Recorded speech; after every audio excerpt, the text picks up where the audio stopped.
Hey everybody, it's GobletX and welcome back to some more Magic Arena. Today, the brand new Kamigawa Alchemy cards have launched on Arena, and with them comes the Into the Future event. This is a completely free event where just for entering you will immediately get 1000 Mastery experience, so definitely do that even if you are not interested in playing the event. But then after that, again, for completely free, play as much as you want with these pre-constructed Alchemy decks featuring the new Kamigawa Alchemy cards, and for your first 3 wins, you will be getting a random rare reward as well. So just some more free stuff, at least for your first 3 wins. In this video, I'll be going over the 4 different decks, and I will play each of the decks one time until I get my 3 wins. So without further ado, let's take a peek at the first deck that we'll be playing. So the first deck that I will be playing today is the Get In deck. This is a blue-white vehicles deck, and this features the most brand new Alchemy cards out of all of the decks. I guess it's tied with the green-white one, but this features 3 brand new Kamigawa Alchemy cards. There's a playset of Dragonfly Pilot. This is a 1-mana 1/1 that conjures a Dragonfly suit into your hand when you play it, so it's always 2 cards at the price of 1, plus it can crew vehicles as though its power were 2 greater, so it can crew your 3 power vehicles, which is quite important in this deck, with cards like Mobilizer Mech being really important to crew, because when you crew the Mobilizer Mech, you also get to crew something else for free, and the crew cost is 3, so cards like Dragonfly Pilot, very, very good at crewing that kind of card.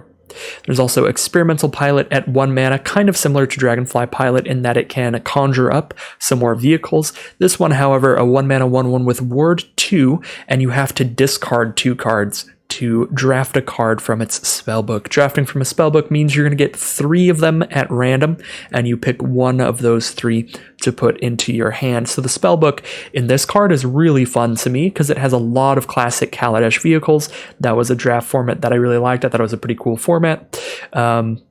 But yeah, as you can see, Cultivator's Caravan, this card's not in standard at all. It came from Kaladesh. Bomat Bazaar Barge, the same, came from Kaladesh. So just a wide variety of vehicles here. As you can see, there's even standard ones like vehicles from Kaldheim, vehicles from Kaladesh, vehicles from Kamigawa. There's even an old vehicle from Theros in here. So really like, oh yeah, the War of the Spark Silent Submersible in the spellbook.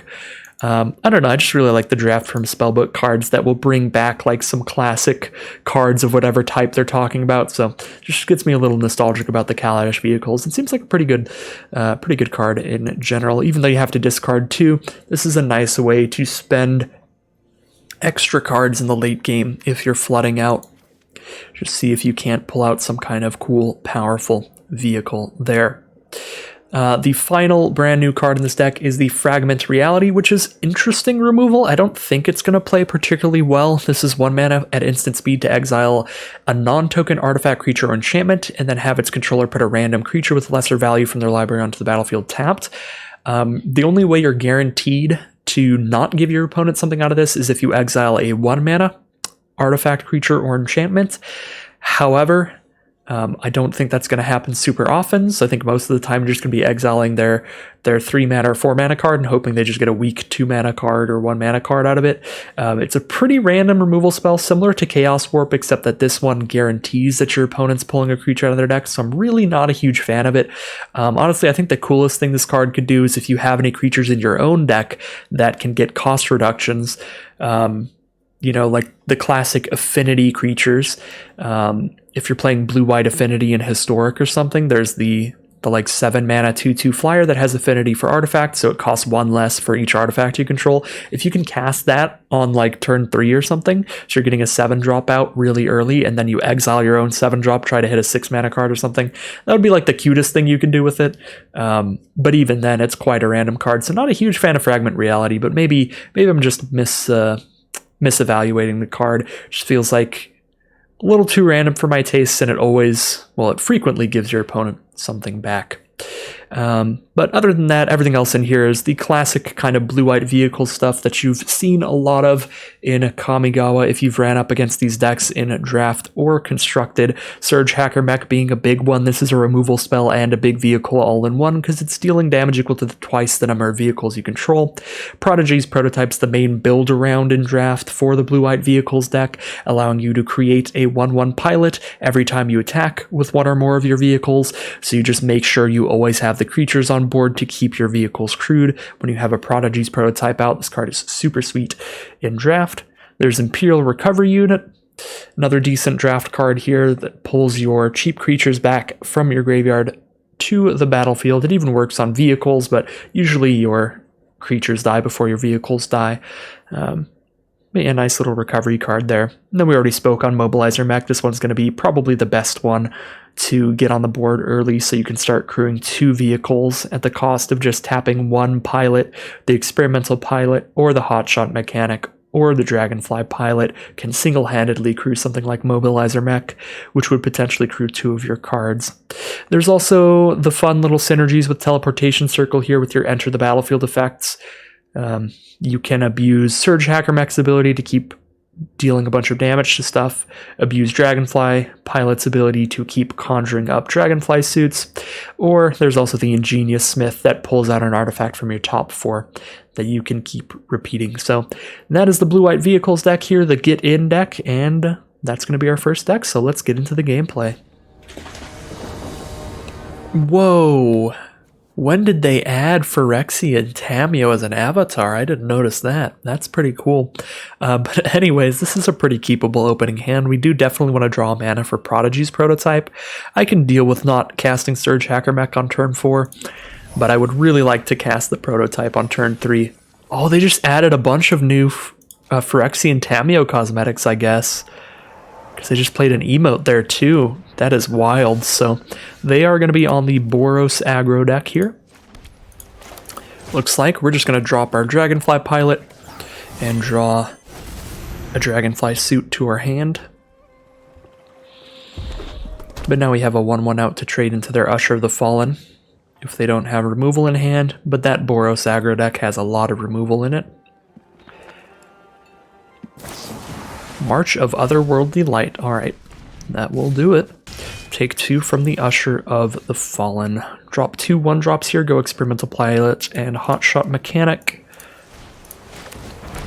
We do have the 3rd and 4th mana now, which is perfect. We'll be playing a turn 3 Prodigy's prototype and a turn 4 Surge Hacker Mech.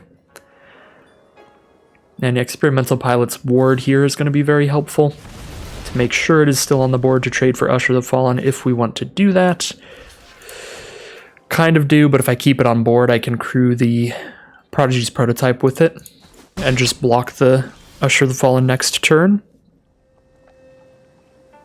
Mech Hanger's pretty interesting. Can crew a vehicle by itself without needing a creature.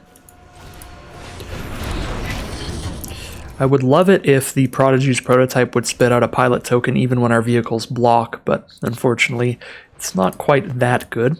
So there's Selfless Samurai probably passing the turn here. That will give their Samurai or Warrior lifelink when they attack, and they can sack the Samurai to give it indestructible. Luckily for us, they did not realize Experimental Pilot can crew the prototype by itself with its special ability. So we do get to kill one of their creatures here, Samurai or Usher.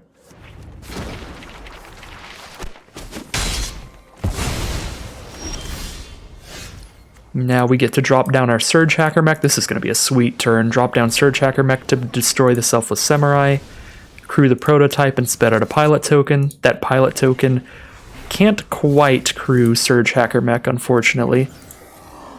So we don't have a block if they have a haste creature, but they're stuck on 2 mana here, and we've got a ridiculous board state now with the ability to keep getting pilot tokens out of the prototype. Make sure we can keep crewing our stuff. Hotshot Mechanic can single-handedly crew Surge Hacker Mech, so let's drop that pre-combat crew there. Massive attack in here.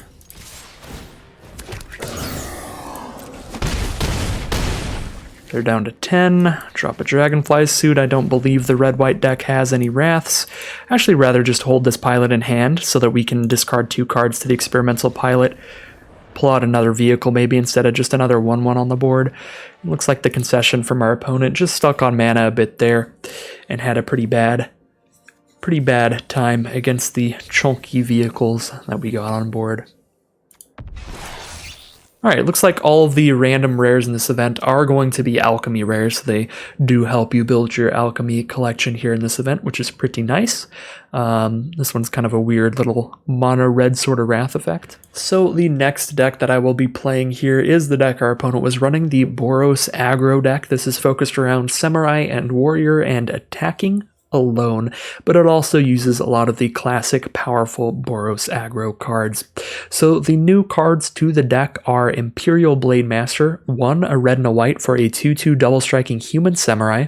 Whenever a samurai or warrior you control attacks alone, you get to draft a card from its spellbook. Its spellbook is just a bunch of samurai or warrior or cards that care about samurai and warrior, like Ancestral Katana. But there's also a tiny bit of flexibility in here. There is a Combat Trick and Adamant Will near the end of the spellbook. A large, just dump a bunch of tokens on the board spell, the Eiganjo Uprising. Just a random Equipment Eater of Virtue. And a card draw engine, the Tempered in Solitude there. So very cool spellbook on the Imperial Blade Master. Certainly a really fun card for people who've been trying to make samurai and warrior decks work. Now you've got a new tool for that in Alchemy. And then there's also the Moth Rider Cavalry. This is 4 mana for a 2/2 flyer. Other creatures you control get +1/+1. Nice little anthem effect there, and it gets a cost reduction if you have no other creatures in your hand, or if you only have Moth Rider Cavalries in your hand, then this only costs 2 mana total. It only costs double white to put a 2/2 flyer out there and give the rest of your board +1/+1. So a really good deal if it's the only creature in your hand. So those are the new cards, really cool stuff. I like the Blade Master a lot because I'm already just a fan of just like 2/2 double strikers. They're fun to equip with stuff and to buff up in different ways. And this one even potentially draws you a card every time it attacks if it's attacking alone out of that spellbook there. So really cool. The rest of the deck is some pretty classic Boros aggro stuff you'll probably have seen all over the ladders for a long time. 4 Abrades, 4 Flameblessed Bolt, the great removal from Innistrad Crimson Vow. We have Maul of the Skyclaves has been a big finisher in aggressive white decks since it came out in Battle for Zendikar, so you've probably seen it in the past. Auto equips to a creature, gives it +2/+2 flying and first strike. Usher the Fallen's been a huge card in white aggressive decks since Call Time came out. A 1 mana 2/1 that also potentially spits out more creatures to your board.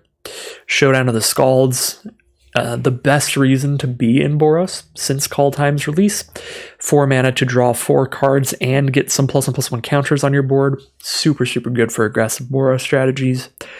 And then, other than that, March of the other Kamigawa cards in here are March of Otherworldly Light, great removal spell, has certainly been seeing a lot of play in various formats.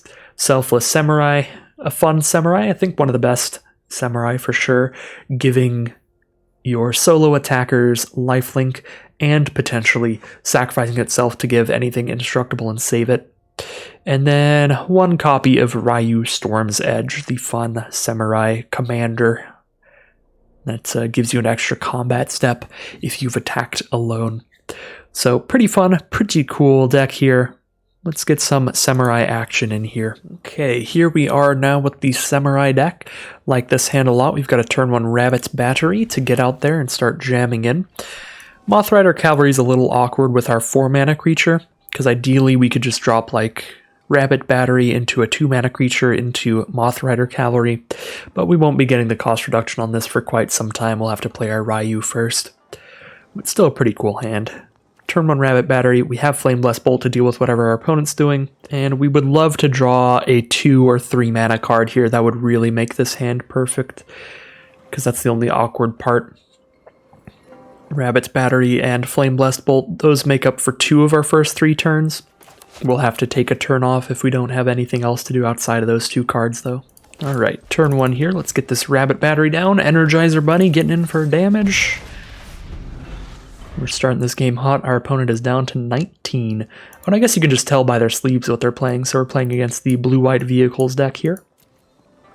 Dragonfly suit are the sleeves. My apologies for the tongue twister there.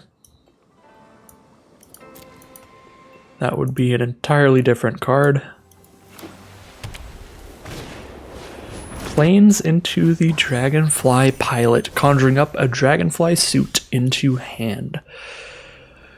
So, just hit a land here, so we are going to probably have to take turn 3 off here, but I'll go ahead and bolt the Dragonfly Pilot, because that can crew for 3 power.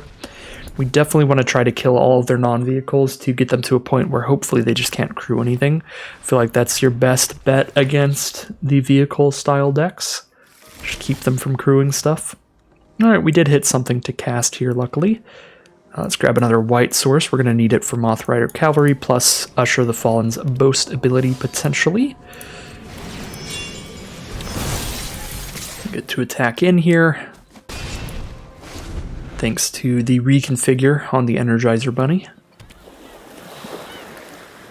Maybe Dragonfly Suit coming down here, making Ingenious Smith a 2/2. No, Reckoner Bankbuster it is, which is crew of 3, but they have Experimental Pilot as well. Seems very good. This is going to be an issue for us here. But we drop down Moth Rider Cavalry, maybe? Because Pilot can single-handedly crew that Bankbuster. So they'll have a 4/4 blocker, so we need to make sure we're attacking with 4 power. Which we're not doing with Ryu. Yeah, we go Cavalry. I guess we offer the trade of our 1-mana creature for their 2-mana vehicle. They'll just take the 4 down to 11. I really like having a flyer down here, but they're probably hitting the 4th mana to blow up the cavalry.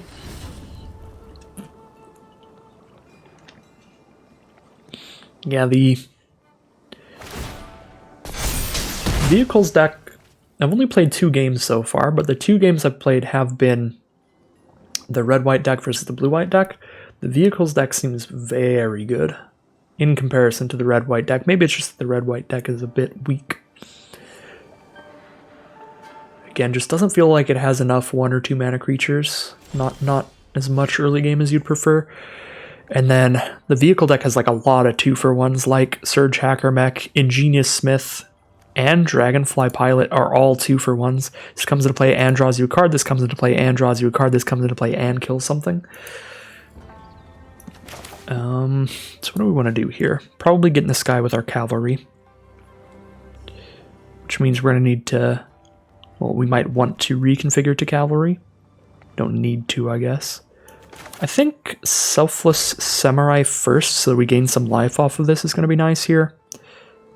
We could have played Ryu instead and gone for 4 damage in the sky, but we can still go for 3 damage in the sky with a reconfigure. So it's 1 less point of damage, but I gain 3 life in the process this way. And then I can still play Ryu next turn.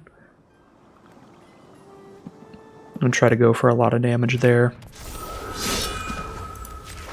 And this way I also have Selfless Samurai down if something goes wrong. I can crack the Selfless Samurai to protect the Moth Rider Cavalry. Just trying to get there in the sky here. So, I mean, this isn't the worst position ever for either player. We have our plan. We just try to close this game out in the sky if we can, but they do have a Dragonfly Suit in hand. We'll have to sacrifice our Samurai to protect our cavalry to deal with that, but if they can pop our Moth Rider Cavalry, we're just never going to get through these 4/4 and 5/5 vehicles. Our opponent can slowly but surely start taking things back here. I guess their removal is worse. Their removal is the card that exiles and then gives me a card. Ooh, no, they've got the 3/4 flying vehicle. It's actually definitely worse for us than the Dragonfly Suit, because that is big enough to block the Moth Rider Cavalry without dying. Still kill it. Yeah, we need to draw... Probably need to draw like our Red-White Saga or something here. Our Showdown of the Scalds. To draw a bunch of cards, try to get back into this one. Our current board state is not breaking through anytime soon. Well, there's the Fragment Reality as well, so they do have the removal for it. This is Exile, so no reason to sack the Samurai.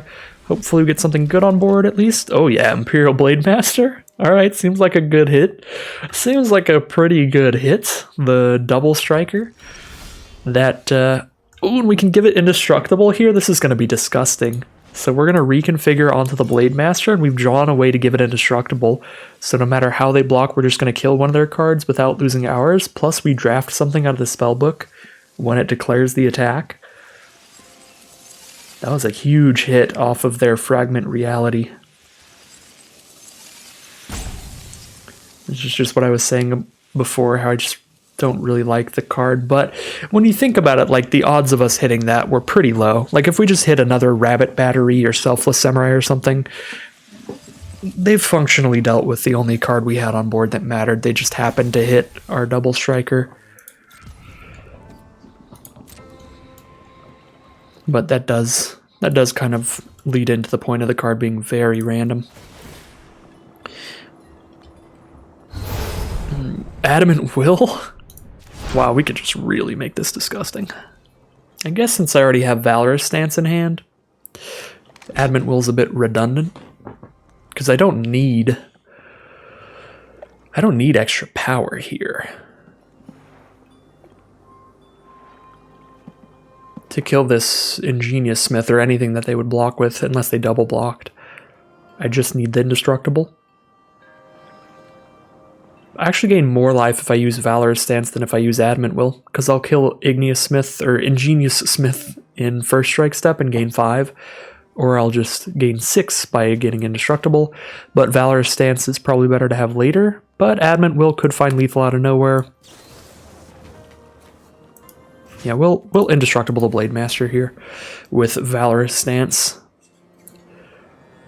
Sure, that's more flexible. It could kill one of their 4 toughness creatures, so if we still had a flyer, maybe I should just keep Valorous Stance here so we can maybe kill that Mobilizer mech and keep getting it in the sky. But I think because they just have multiple 4/4s and 5/5s and stuff they can crew, I just don't think that destroying one of them is going to change the odds too much here. Probably won't the Adamant Will, so we might be able to get a surprise lethal by going wide or by buffing our Double Striker out of nowhere.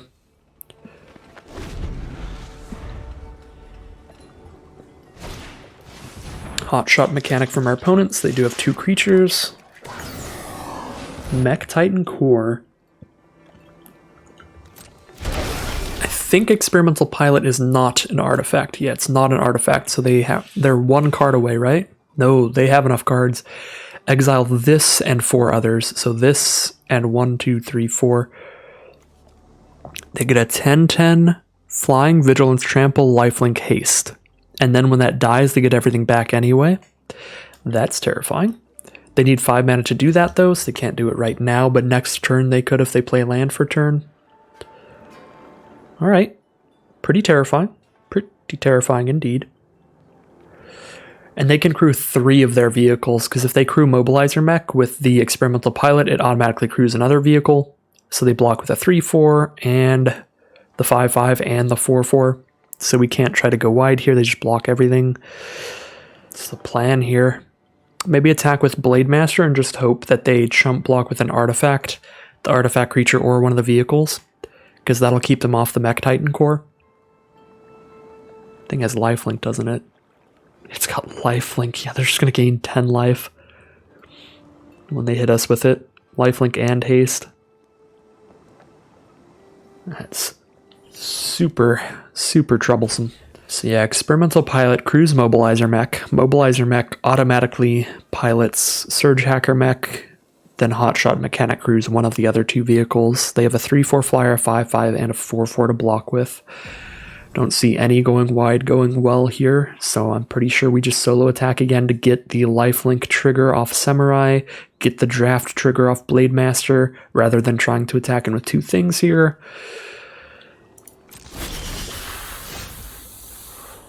Because, like, unless we're attacking with the whole field for a bunch of damage, I don't think it's worth it. Do we hold up Adamant Will here, so we just kill them if they don't block? I guess so, but they probably just chump with Experimental Pilot. We could play Ryu instead, so we can attack with Blade Master twice.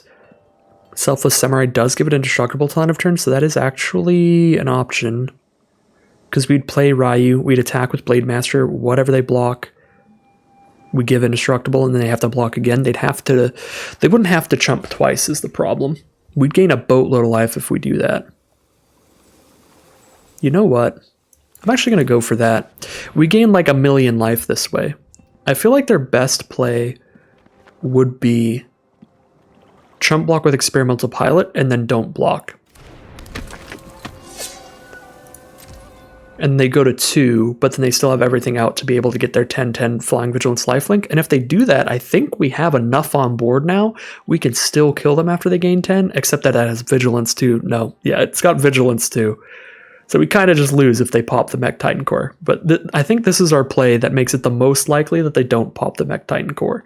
Because if all we do is attack with Blade Master and hope to Adamant Will to kill them, they can just chump with Pilot pretty easily. And if we go wide, they can just crew a bunch of vehicles and block super well to get rid of a bunch of our board, even if we do maybe kill one of their vehicles that way. This way is like, it puts enough pressure on them that they might actually get rid of one of their artifacts.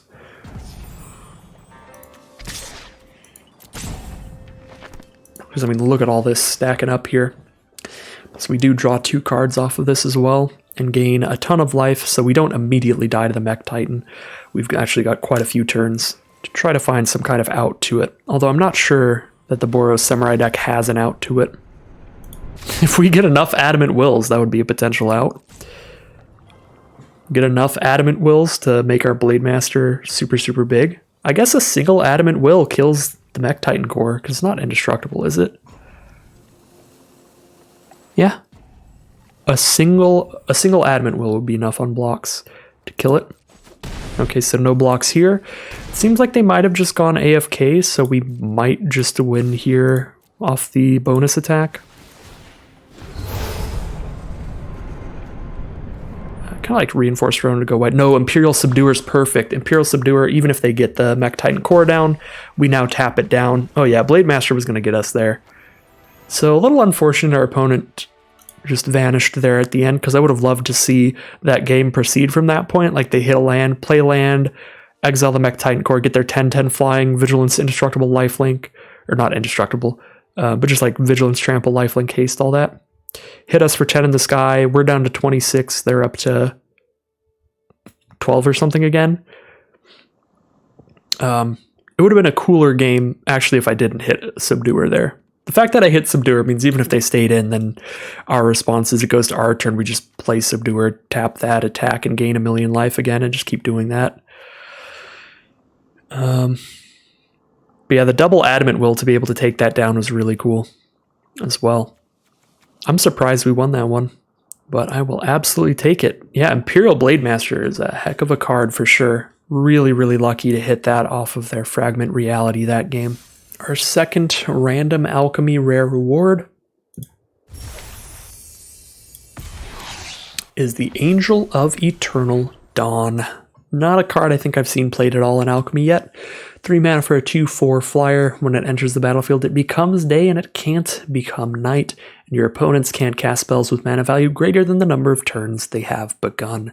So it stops people from casting spells super early, and it kind of locks down werewolf decks, but pretty narrow. Definitely a very sideboardy kind of Alchemy card there. Next deck that we'll be playing here is the Blood Bowl deck. This is a pretty classic Rakdos sort of strategy. We have the Crimson Vow sort of Rakdos Vampires strategies, as well as the Adventures in the Forgotten Realms / Kaldheim Rakdos Sacrifice strategies.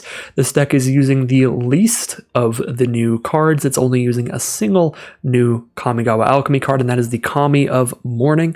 This is a 3 mana 3/2 spirit. When it enters the battlefield, a target creature you control or creature card in your graveyard perpetually gains. Whenever a creature you control with greater mana value than this card dies, return this card from your graveyard to the battlefield tapped. So pretty fun effect there, pretty powerful one as well in a sacrifice strategy or any sort of graveyard strategy in general.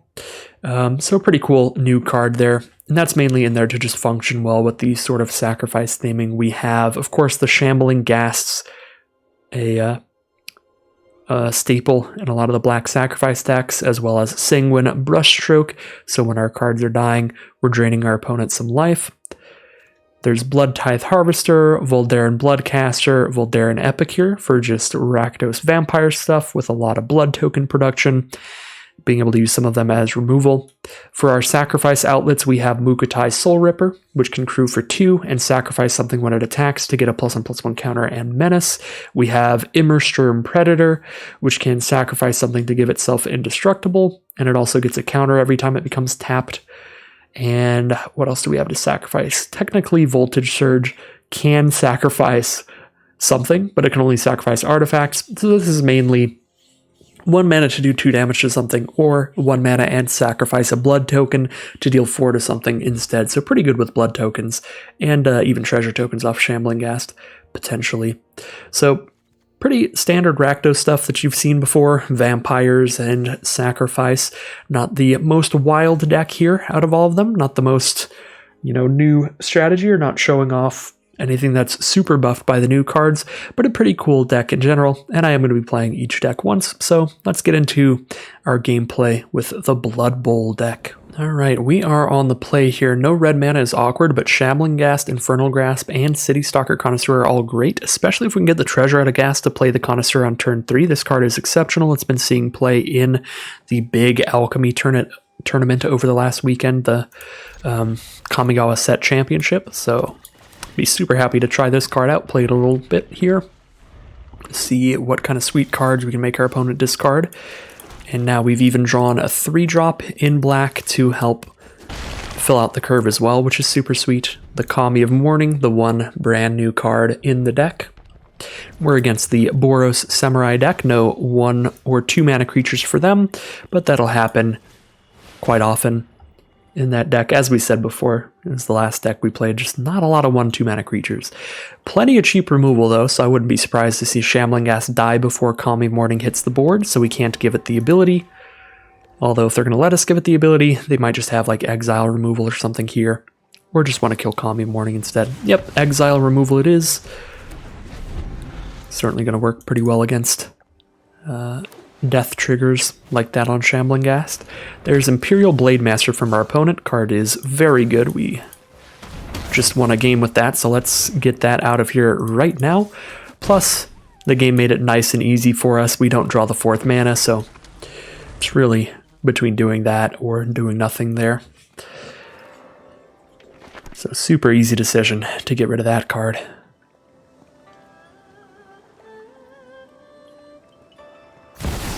Mothrider Cavalry's coming down.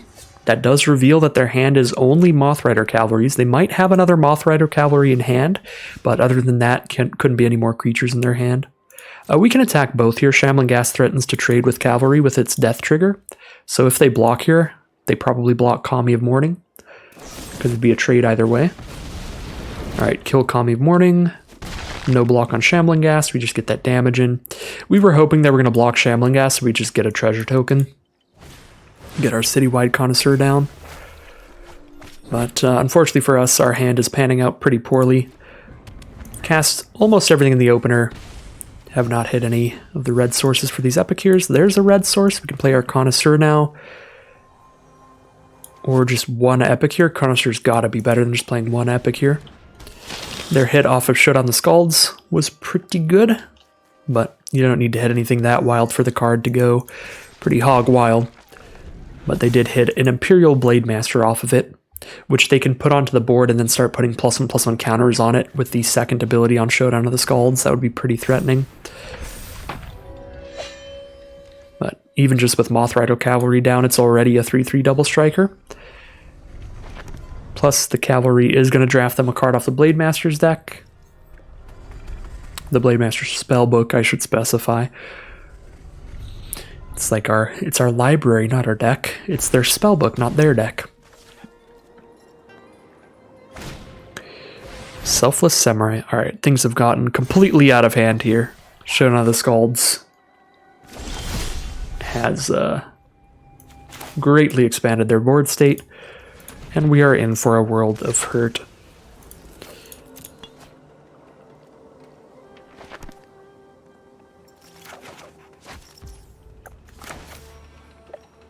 When it or another non-token creature you control dies, create a blood token. When you create a blood, if you have 5 or more, transform it. really bad for the slate. I think we just die here unless we pick up more removal or something. Let's draw another card here. Probably should have just held on to the swamp and gotten rid of one of these epicures. We've got way too many of these.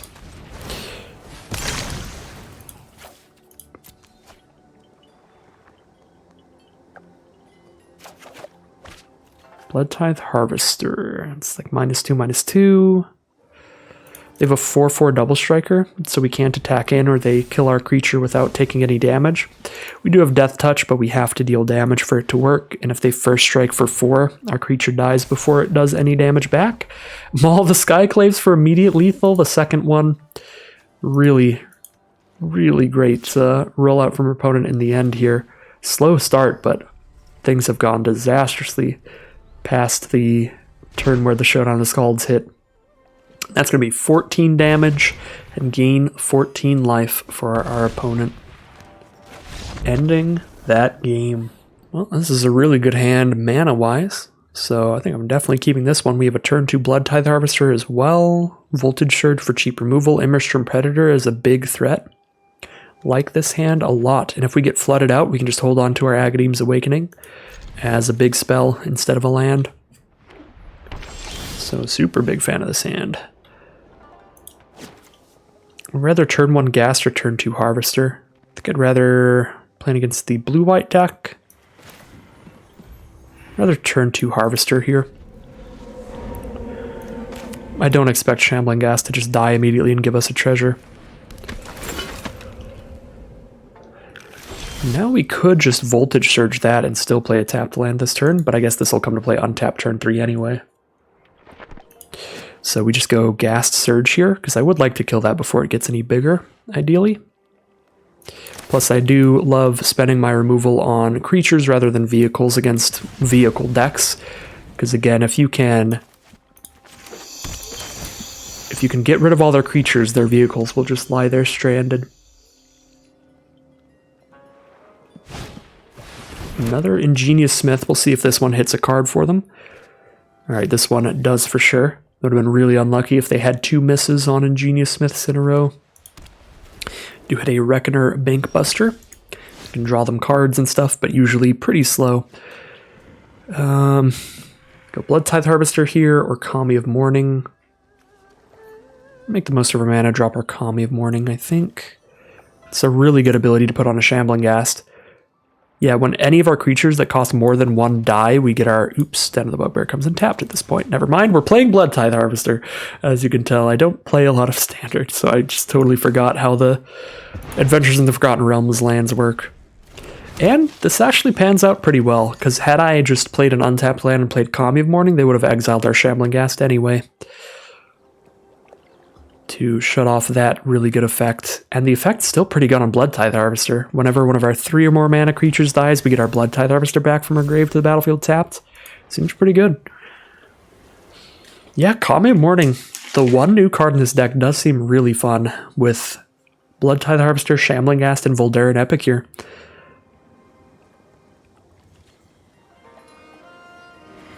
So hopefully no second copy of Fragment Reality in hand here, so we can go for the Kami of Mourning on Blood Tithe Harvester. I think I would honestly rather do that than play my Immerstrom Predator right now, because it's going to be such a sick value play if it resolves.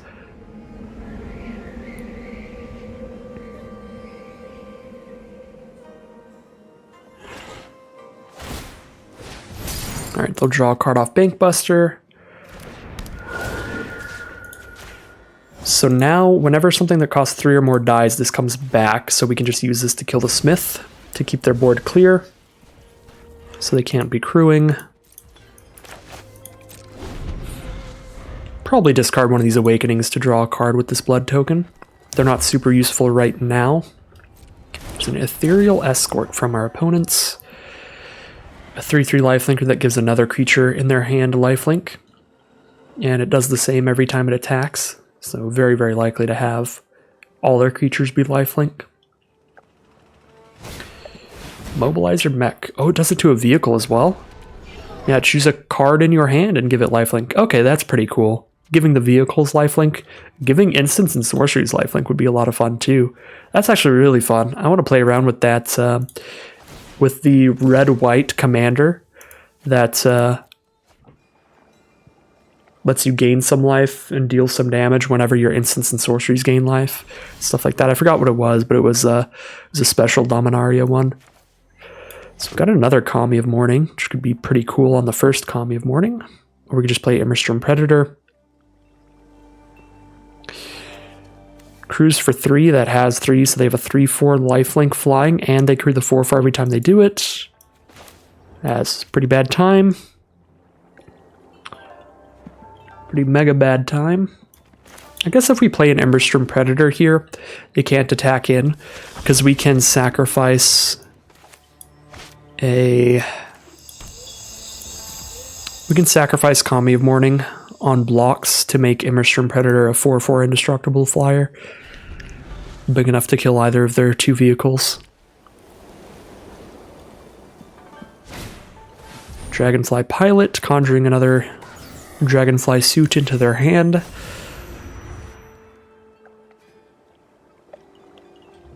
Kind of just have to hope Immerstrom Predator is bigger than all their vehicles. Which it will be after 2 taps.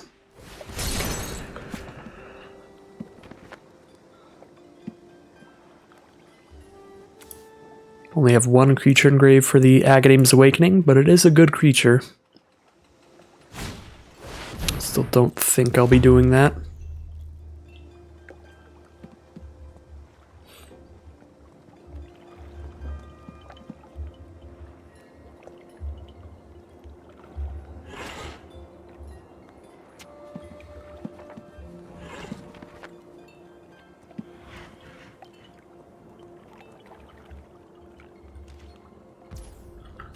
Pass turn here.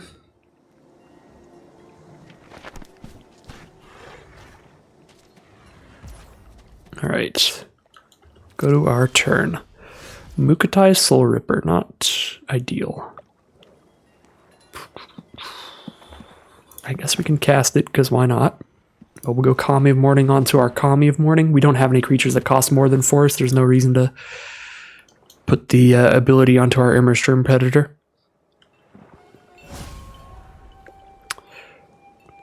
Guess we could sacrifice Kami of Morning to get back our Blood Tithe Harvester. If we want... I should have thought about that last turn so that we could still have the Immerstrom Predator untapped. I probably should have just sacrificed this Kami of Morning to pull back the Blood Tithe Harvester to hand, so we could cast it this turn and then start using it to try to get rid of their creatures on ground. For now, though, I think we have to just keep holding the Predator up on blocks, because we're not going to outrace them with their lifelink.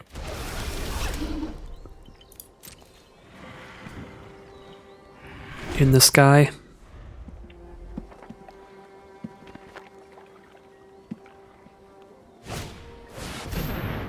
And that is very bad. It's going to kill one of our Kamis. We can save Predator with it, but we'll have to tap Predator if they do that, so I would just rather not. Yeah, I would rather not tap our Predator here, because I would like to hold it up as a blocker.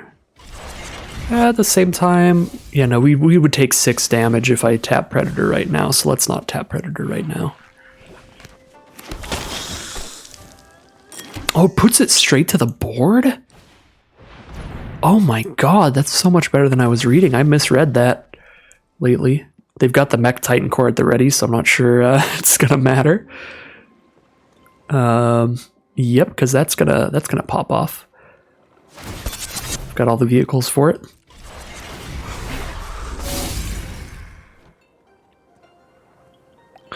They're going for it. They're going wild here.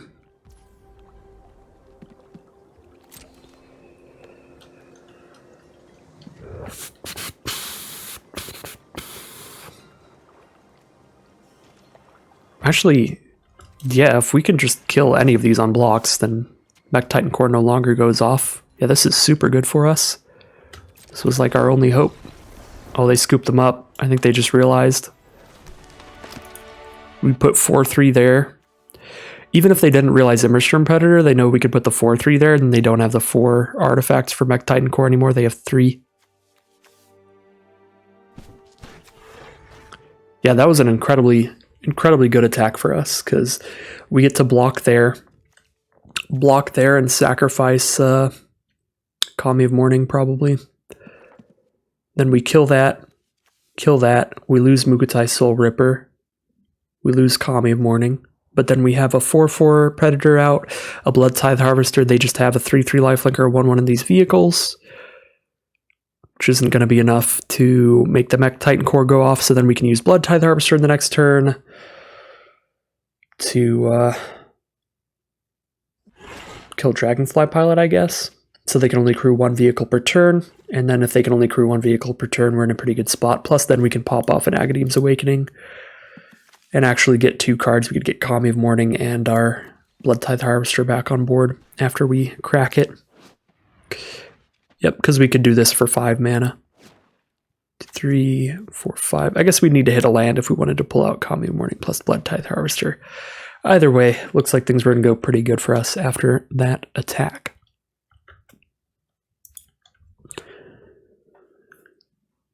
See what our final Alchemy rare reward is before we head into the final deck. And our final prize for the day is a mythic rare. I would be honored to break your mind. Tybalt's Wicked Tormentor, a red alchemy planeswalker, can draft cards from a spellbook full of devils and demons. Is it all devils? Okay, they got Devil's Play, a big fireball, like removal spell. And then there's the Devil Token that can be produced by the -X ability on Tybalt. Pretty fun alchemy planeswalker there. All right, here we are with the last deck of the event, a Natural World. This is a green-white enchantment-based deck, and this should be pretty cool to see because we have not played against this even a single time in the earlier rounds, let alone played with it. This is, as I said before, a green-white enchantments deck, so it's going to be using a lot of the cards that you are already used to, but the brand new cards that have been added in this deck, there's quite a few of them. There's Kami of Bamboo Groves, a 1-mana 1/1 enchantment creature spirit. Already sounds good because it's an enchantment, but when it enters the battlefield, you get to put a land from your hand onto the battlefield tapped. If you don't have any lands in your hand, you can channel this card for 3 mana, discard it. You can conjure 2 forests into your hand. So just a standard version of this card would have been just the same card, except, you know, search your library for 2 forests for the channel ability. I think that would have been a really cool card to just see in standard and paper. So kind of weird for this to be like an Alchemy exclusive, because I think it would have just been a fun card in general in standard. But I'll take it anyway. Seems like definitely a good card, very similar to our Boreal Grazer back from War of the Spark, which definitely made some waves in standard. But a lot of that was due to Field of the Dead, so not necessarily all our Boreal Grazer's fault. But yeah, 1-mana 1/1 that can put an extra land out has seen play before. So this one might get there as well by having a relevant subtype of being an enchantment and having a nice backup effect. Kami of Transmutation here is going to be a lot of fun. Pretty dorky card. This deck definitely doesn't need this card, but it's cool regardless. When it enters the battlefield or leaves the battlefield, each permanent card in your hand perpetually becomes an artifact or enchantment in addition to its other types. So basically you can make it so your whole deck, well, not your whole deck, but everything in your hand is an enchantment. Even your non-enchantment cards, like Kami of Transcendence can become an enchantment. Jukai Liberator can become an enchantment, Inquisitor Captain can become an enchantment, and this does not specify non-land, so even your lands can become enchantments to absolutely make your cards like Michiko's Reign of Truth an absolutely massive buff. Just like every permanent you have, even the lands you're playing after your Kami of Transmutation can be enchantments. The other thing it can do, it can turn everything into artifacts, which is relevant for one card in this deck. The Roadside Reliquary here can now consistently sacrifice to draw you 2 cards instead of just 1 card if you've transmutated all of your cards into artifacts and enchantments, which can happen because you could play this and then trade it off. So it's entered the battlefield and died. So if it enters the battlefield and makes everything enchantments, it's kind of redundant to make them enchantments again, so might as well make them artifacts to draw another card off Reliquary. So that's another fun new card. And then the final one, not super synergistic with the enchantment theme, but pretty good with some of the other cards in the deck, the Jukai Liberator. 3 mana 3/3 for a Snake Ninja that ninjutsus for 2. Whenever it deals combat damage to a player, you can choose land or non-land and seek a permanent card of the chosen kind. This is another card that is very, very close to just being a regular standard card. If this just said draw a card when it deals combat damage to a player, that would still be a really good card. Still probably rare worthy, but this is slightly better than that. You get to specifically draw a land or specifically draw a non-land, whichever you need more at the time. So pretty great card, and it has all the ninjutsu synergies you would normally expect. So in this deck, similar to any other ninjutsu synergies, if you pick up cards with enter the battlefield effects like Spirited Companion, you get to recast those cards, get their enter the battlefield effect again, so a pretty great deal with the Spirited Companion in here. That's kind of the main good ninjutsu synergy for the Jukai Liberator. Other than that, the deck is filled out with a lot of the classic green-white enchantment stuff that you've been seeing all over the place with Kamigawa, Kami of Transience, and Jukai Naturalist. Both very good enchantment build cards. Rite of Harmony is a bit weird. This card's never popped off or been that good for me, and I don't think it's seen a lot of play in Standard or Alchemy either. But most of the other cards in this deck are really synergistic and really powerful, so you gotta put in a little bit of filler in here. Yeah, some good removal. Borrowed Time, just enchantment-based removal to fit with the enchantment theme. Inquisitor Captain's a pretty powerful card. Pulling extra creatures out of your deck when you play it. Yep, your choice. So for 4 mana, you're getting a 4 mana creature and a 3 mana value or less creature. Yeah, really good deal. Really good deal on that card. So looks like a pretty good deck all around. And I'm excited to wrap up this video grabbing the 4th win with the green-white enchantments deck. Alright, here we are with a pretty great hand. Turn 1 Kami of Bamboo Groves is always going to be a sweet time. Got a Spirited Companion to draw us into what we need. Michiko's Reign of Truth to make sure those 2 1/1s can actually bash in for quite a bit of damage nice and early. Pretty excited about this hand. Doesn't have a ton of power in it, but Michiko's Reign of Truth should be more than enough to put some early game aggression out. And it looks like our opponent is on the Rakdos Blood deck there.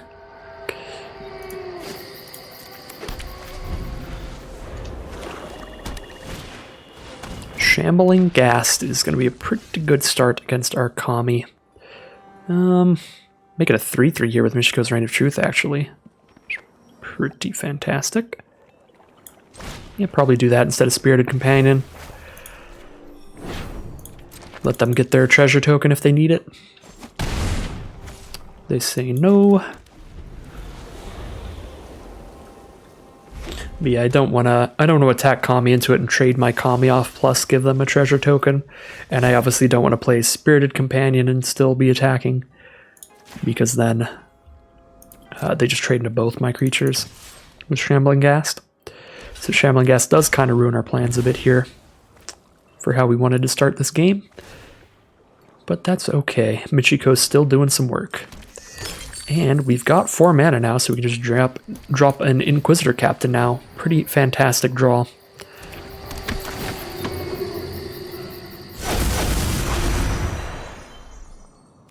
Now we'll draw a card off Spirited Companion, rather than play a Kami with no extra lands in hand there. Pretty easy choice between those two. Immersturm Predator is coming out, thanks to their treasure token. Moderately threatening, but we have a Borrowed Time here to keep the pressure on. Still feeling pretty great about this game. They've only got 2 cards left in their hand. We've had some huge value plays with Spirited Companion off of Inquisitor Captain, being a big one there last turn. Make sure we still have fuel all game long, and now we can even cast another Spirited Companion after the borrowed time. Yeah, that was not a good time for our opponent. That was a really good showing from the green-white enchantments deck. So, I don't know which decks I would consider to be the strongest and the weakest. At first, I thought that the red-white Samurai deck would be the weakest, but it has the potential for some really explosive plays, as we saw when we played against that Vehicles deck, and then when the Samurai deck played against us when we were playing the Rakdos deck. So, I don't know. I like the amount of value plays the Vehicles deck has, but again, you can try to abuse the Vehicles deck, just shutting it down by getting rid of all their creatures. It seems relatively, I don't know. I didn't play a lot, but it seems balanced enough to just hop in, play your favorite deck, and grab a few wins with it. Again, I only played one deck with that green-white deck, but that might be my favorite. That green-white deck, that was an absurd start all around. And it has a lot of just absurd cards in general. Not even like synergy-wise, like Inquisitor Caps is just an immensely good deal, even if you're not doing any synergy. It really does feel like the Rite of Harmonies are kind of just in here to weaken the power level of the deck a little bit, because this card is very, very slow in comparison to everything else the deck can do. But everything else, a lot of just great stuff in here. But a lot of great stuff in all of these decks. I'm pretty happy with them overall and happy with this event. Always nice to get some free stuff, get a free level on your Mastery Pass, plus 3 free Alchemy rares. But anyways, that is going to end today's video. I hope you all enjoyed watching as much as I enjoyed playing that. That was a nice event there. There was just some pretty cool decks. Nice to see all of the new cards without having to craft them all or build a bunch of random alchemy decks. So, yeah. Once again, that's going to end today's video, but thank you all very much for watching. We've got a lot of stuff on the horizon in April. Starting April 1st, Dominaria drafts are back, and I'll be doing a ton of that. Streets of New Capenna spoiler season starts in April. That'll be super exciting. And Streets of New Capenna hits Arena at the end of April. I'll be doing a ton of sealeds and drafts of that at that time as well. Until then, in the meantime, we'll keep doing these fun new events they keep adding and some Kamigawa drafts sprinkled in the middle. So, once again, thank you all for watching. I will see you again soon for some more Magic Arena.